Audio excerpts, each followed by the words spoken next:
পরের জিনিসটা হচ্ছে ব্লগার যদি কোনো সাইন আপ করার এখন অপশন থাকে, আমার তো করাই আছে, যদি করতে বলে ব্লগারে সাইন আপ করে নিতে হবে। দেন এখানে ব্লগার আসার পর এই 3 লাইন মেনু যেটা আছে উপরে ব্লগার আইকনের পাশে ওটাতে ক্লিক করতে হবে। তারপর এখানে লিস্ট মেনুতে ক্লিক করতে হবে। এবার একদম নিচে নিউ ব্লগে ক্লিক করতে হবে।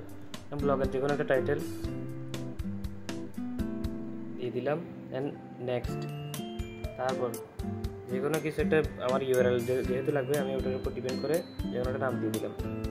যদি এখানে অ্যাভেলেবেল না হয় হাবি যাবি কিছু বসা দিই, তাহলে আমার ইউআরএলটা অ্যাভেলেবেল হয়ে দিলে হবে। এটা এখন অ্যাভেলেবেল আছে, সেভ করে দিলাম। প্রসেসিং হচ্ছে, সেভ হয়ে যাবে। এখন আমার ব্লগ ক্রিয়েট হয়ে গেছে। এখন এখান থেকে আবার ট্রেন মেনু দিতে গিয়ে সেটিংস অপশানে গিয়ে এখানে প্রাইভেসি নামের যে অপশনটা আছে এটা অফ করে দিতে হবে।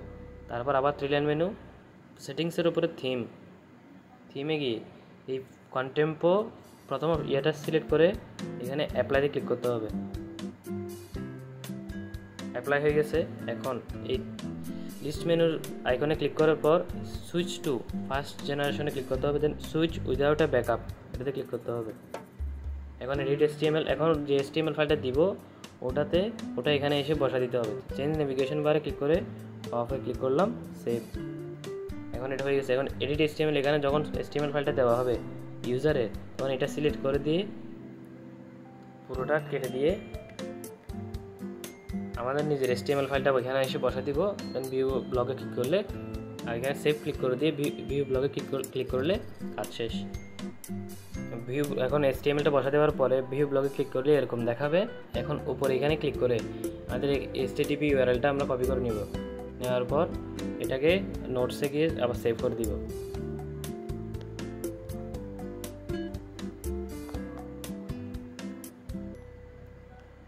এটা কাজ শেষ, ডান।